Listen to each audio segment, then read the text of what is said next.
On for Talk, Nigeria Info, and we bid you welcome to another episode of Power Solutions, brought to you by the station for the nation, Nigeria Info, in partnership with energy investment company All On. Well, today we are bringing another episode which will be looking at unlocking 10,000 youth-led energy solutions this decade. And we have a very interesting young guests joining us on the program today. As you know, each and every week I'm joined by a member or two sometimes from the All On team. And today, being my co-host on the show, I would have Jadesola Rawa joining us on the show. She's joining virtually, of course. We're co-hosting this, so I'm on the physical end. She's on the virtual end of the co-hosting part. And she's Policy and Partnerships Associate at All On. Jade, good morning to you. How are you today? Morning, Collins. Can you hear me loud and clear? Yes, I can. Great to know. Awesome. How's your weekend? Fantastic. Brilliant. I had time to rest at least. Okay, let's... Better than some of... So, we have another guest today, surely. Would you do the honors and take us through who this amazing guest is? Yeah, sure. We have Oluwadabira Abiola-Awe. She's an associate with Student Energy. And yes, let her come on and introduce herself further. So, Oluwadabira, over to you. Tell us a bit more about yourself and what Student Energy is and what being an associate entails.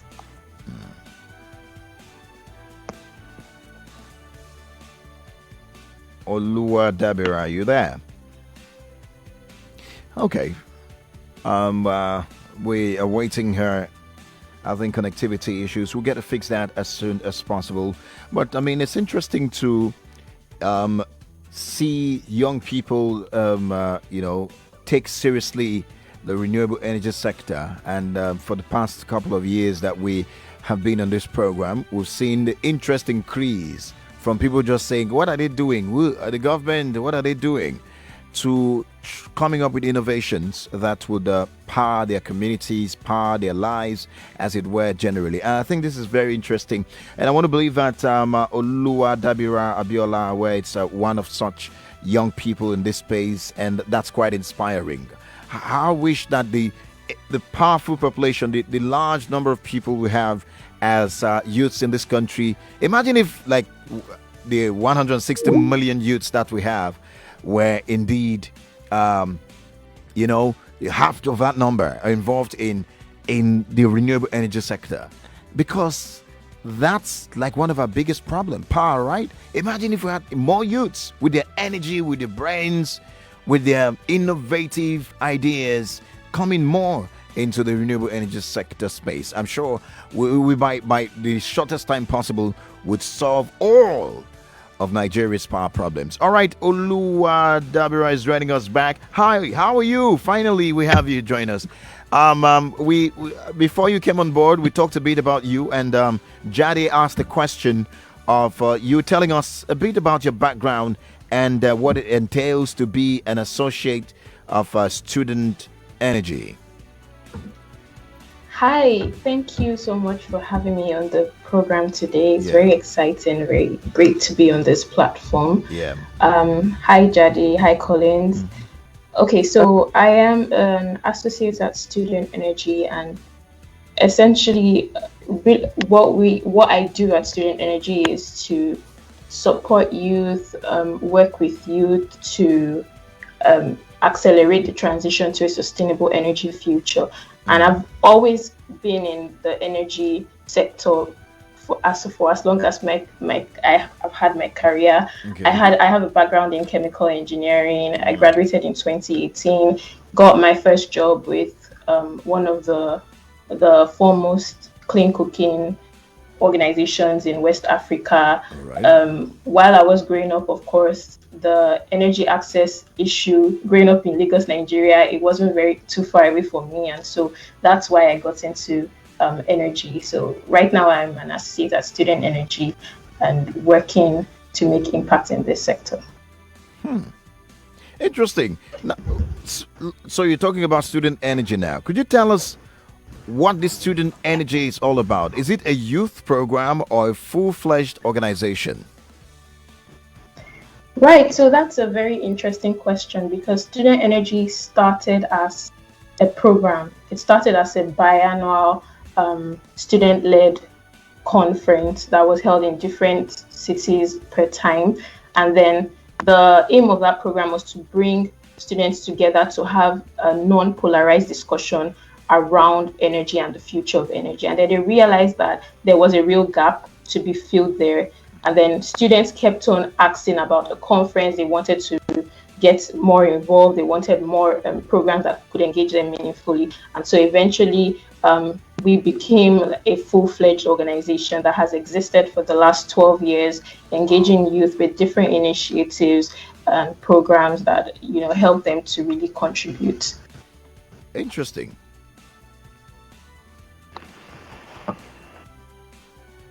All right, is Jade with us? Okay, trying to get Jade, are you still with us? Okay. Yes, I believe so. So Dabira, awesome. So tell us a little bit about the student, because we know there are a few distinctions, with what you do. So tell us what is the difference between your student energy solutions movement and your student energy ventures? What is the main difference between those two? Right. Thanks, Jade. So these are actually two newly launched initiatives of Student Energy. Student Energy Ventures is a flagship direct-to-youth funding program where we literally take young people who have an interest in starting energy projects or energy businesses from the point where they are to the point where they can actually implement these projects. So there's mentorship, there's peer-to-peer training, there are tools for them to understand what the entrepreneurship sector is like, and then how exactly they can, fashion their innovations and ideas for the market. So this way, we're building a skilled workforce for the clean energy sector, while the Student Energy Solutions movement is actually the driving force for the student energy venture, because of course we need resources to engage these young people. We need resources to empower them. So we're working with organizations, governments, institutions, people who would really like to give young people these skills to raise the resources that they need to deploy their solution. So that's basically the distinction between the solutions movement and the student energy ventures. Okay, I mean, interesting. I read and that your organization has mobilized 50,000 youths, developed over 600 projects in 120 countries. Wow, that's a lot. That's quite impressive. And these are very impressive numbers indeed. Now, what organizations are supporting you? Because this is a lot to achieve just alone without support. Exactly. They say that collaboration is life, of course. So Student Energy has over 100 organizations that are working with us. Some of them are funding partners and some are strategic partners. A lot of them, function on our advisory board, just really facilitating that intergenerational collaboration. So we have a lot of these partners. For the solutions movement specifically, our first partner was the government of Denmark. And then we also have New Energy Nexus, which is an energy organization in Denmark as well. We have Sustainable Energy for All, that's SE for All, headquartered in New York. We have Stockholm Environment Institute, and so many other organizations like that. Okay. Awesome. So with all of these things that you're doing, I don't know if you're based in Nigeria, if you're here, but in all of the countries that you guys operate in, do you what's the word now? Do you customize your solutions or your interventions to each country, or is it a one size fits all, and you just do everything across the board? Right. So to clarify, I'm actually in Lagos, Nigeria. A lot of our team work from where they are remotely. Of course, the COVID facilitated that better. But Student Energy has a presence in Nigeria. We have coordinators across the 6 regions of the world. We have a regional coordinator for sub-Saharan Africa as well as other regions. And what those coordinators do is to ensure that youth are engaging in the context of their environment. So what would fly for the energy sector in Nigeria is much different from Ghana or from Canada or from a country in the Pacific.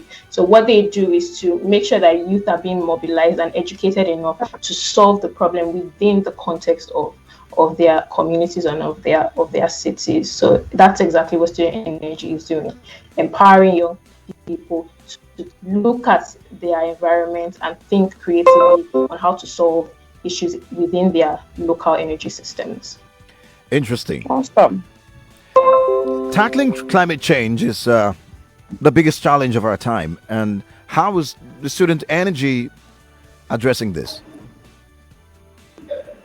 Right. So what we're doing is, first of all, uniting young people, because there are so many young people globally with different opinions, different backgrounds.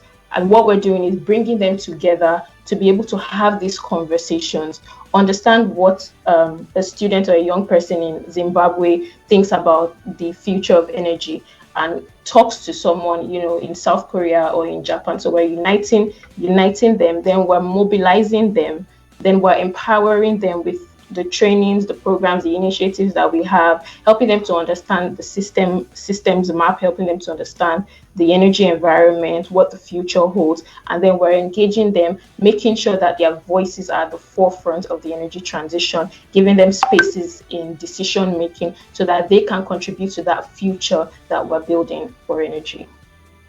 That's great. Awesome. Yeah. So when you say that everybody, you're encouraging the students to, focus on, the issues within their specific space. So what are some of the areas of focus for you guys in Nigeria? What are some of those things that you're targeting in Nigeria in terms of trying to solve the energy challenge? Mm-hmm. Right. So Nigeria primarily would be energy access because, of course, that fits the context of the industry here. We need more solutions that can improve energy access, that can make sure that people living off the grid have access to energy and what have you. So basically, we're looking at solar projects, we're looking at clean cooking, we're looking at, green irrigation, really any clean energy project that can improve energy access as well as make that energy transition so that everyone is not relying on the national grid. People are able to generate electricity from their homes. Young people are able to innovate clean ways to cook, that are not so toxic and all of that. So yes, energy access primarily, and then energy transition in Nigeria. If you are just joining us, you're listening to Power Solutions on Nigeria Info FM. And today we are talking unlocking 10,000 youth-led energy solutions this decade. We have as guest Oluwadabira Abiola-Awe. She is student associate, Student Energy Global. And of course, I'm being joined also as a co-host by Jadesola Rawa on the show. My name is Collins. Teke. Now, my next question to you is, now the student energy movement plans to support not one, not two, not three, but 10,000 youth-led clean energy project by 2030, which of course is from where we got our topic for today, to accelerate the energy transition and achieve the SDG 7. This is quite ambitious if you ask me. Precisely, how will you get to achieve this? What we're doing is we're leveraging on intergenerational collaboration.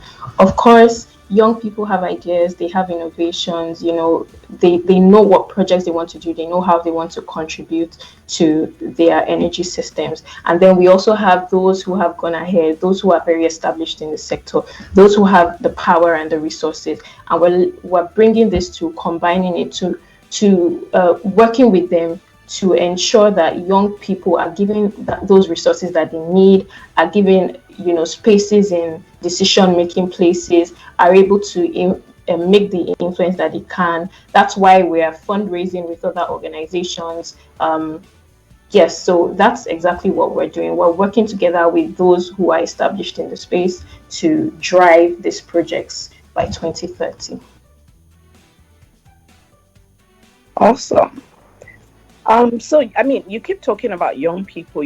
Can you even define, because there's always that controversy as who qualifies as the youth, right? So can you even define who this youth are?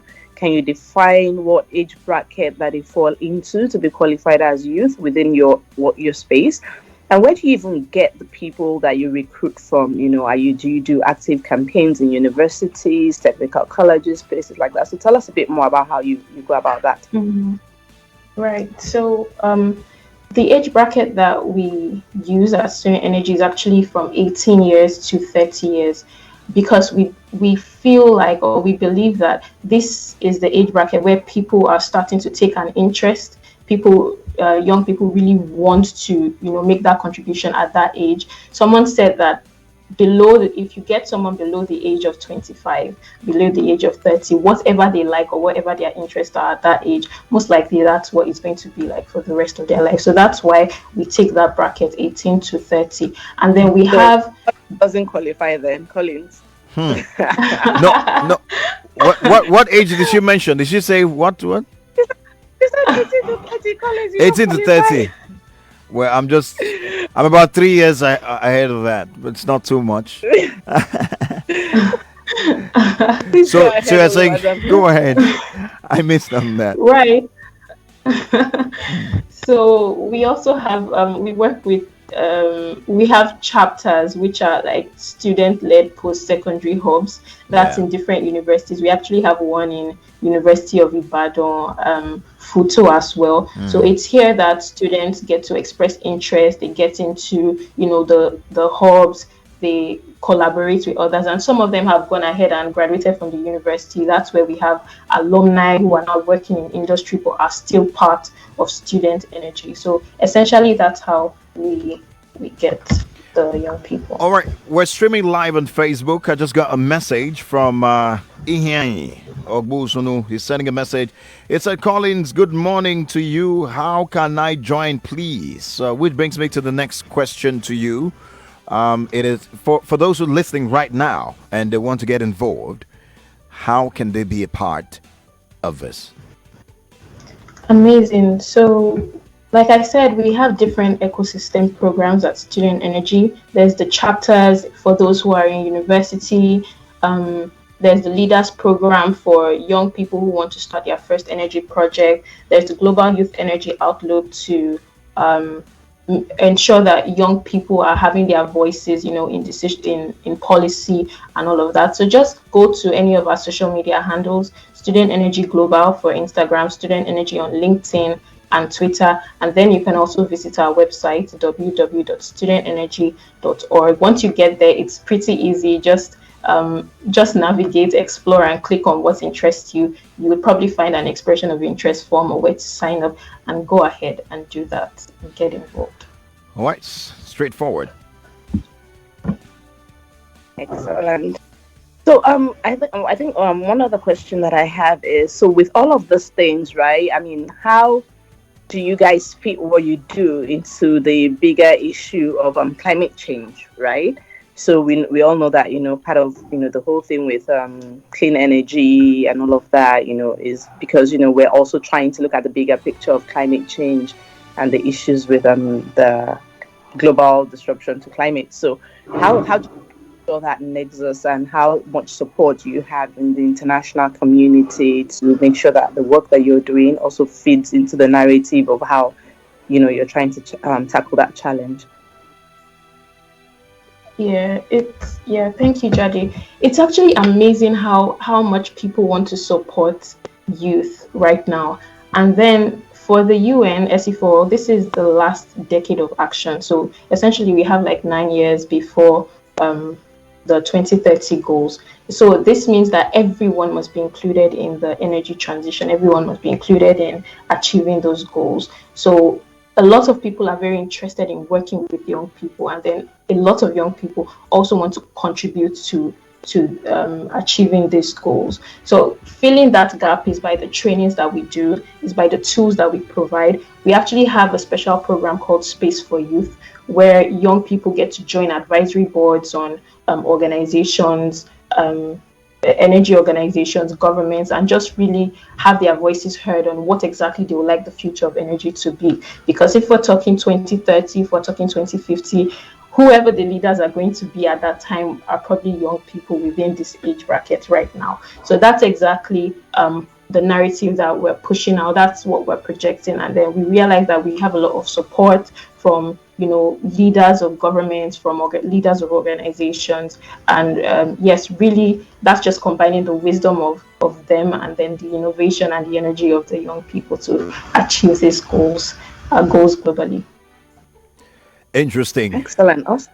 How time flies. I mean, our time is fast spent. It's been really great and inspiring listening to you talk and hearing all the stuff that Student Energy have been doing and plans to do. And I would say well done indeed. But before we go, how can Student Energy be contacted for further information for those who did not grasp every single thing you said during this conversation, and for those who would like to even support, how can you be contacted? Okay, we're very open to collaborations. We're always, taking students and young people into our program. So if you'd like to get involved, just send a mail to Let's Chat. That's LETSCHAT at studentenergy.org. Let's chat at studentenergy.org. Okay. That's it. Excellent.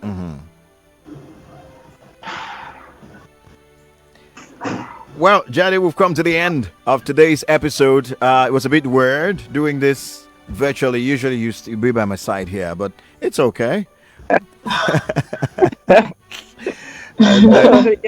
yeah. So that's it for the show today. Yeah, I get it totally. Thank you so much. First of all, I'll say a big thank you to our guest today, talking about the energetic. Why did I use energetic? Maybe because she's so passionate and the passion showed in her voice.